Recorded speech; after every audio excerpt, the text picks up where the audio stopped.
वंदे मातरम हे आपलं राष्ट्रगीता बरोबरीच त्याचं अनन्यसाधारण महत्त्व देशाच्या स्वातंत्र्य चळवळीतलंच आहे आणि म्हणूनच लोकसभेमध्ये नुकताच कायदा त्या ठिकाणी पारित झाला आणि देशाच्या त्या संहितेमध्ये त्या संदर्भामध्ये योग्य तो बदल केलेला असल्यामुळे तशा पैचं गीत त्या ठिकाणी गायलं जातं.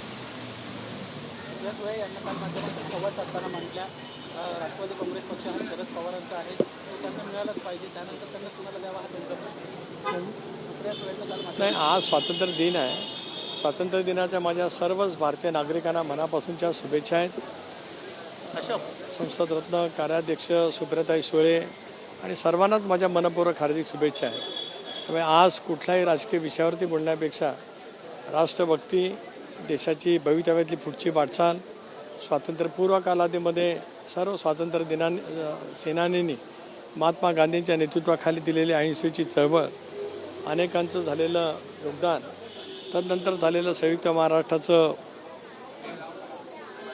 प्रचंड प्रमाणावरचं आंदोलन, 106 हुतात्म्यांच्या बळावरती मिळवलेलं मराठा भाषिकांचं राज्य, शिवशाहू फुले आंबेडकरांची सामाजिक समता या विचाराला बळकटी देणं आणि स्वातंत्र्य दिनाचा खराखुरा अर्थ समजून घेऊन राष्ट्रभक्त म्हणून, एक भारतीय नागरिक म्हणून उद्याच्या भवितव्यामध्ये वाटचाल करण्यासाठी सर्वांनाच मनपूर्वक हार्दिक शुभेच्छा.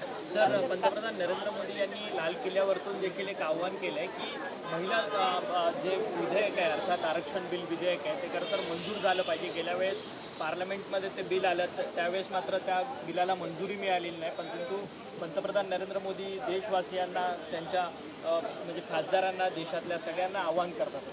खरं आहे की महिलांच्यासाठी 33% आरक्षण हे विधेयक यापूर्वी पास झालं, परंतु ते होत असतानाच 71 साली या देशाची लोकसंख्या ज्यावेळेला 45 कोटी होती, त्यावेळेला लोकसभेच्या जागा, राज्यांची विधानसभेच्या जागा जेवढ्या नक्की करण्यात आल्या होत्या, गेल्या 50 वर्षात जवळपास तेवढ्याच जागा आहेत. लोकसंख्या मात्र 140 कोटीच्या आसपास गेली.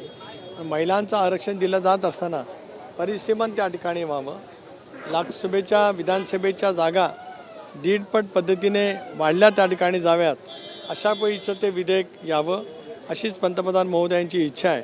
आणि देशामध्ये 33% निर्वाचित लोकसभा सदस्य महिला त्या ठिकाणी येतील, विधानसभेमध्ये सुद्धा येतील. आताही महिला प्रतिनिधींची संख्या लोकसभा असेल, विधानसभा असेल, राज्यसभा असेल, विधान परिषद त्या ठिकाणी आहे.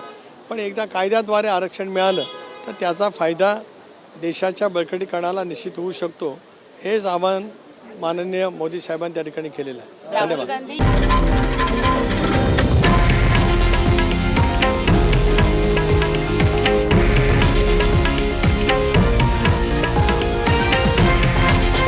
हे आहे देशातील नंबर 1 न्यूज नेटवर्क आणि आपण पाहत आहात TV9 मराठी, एकमेव.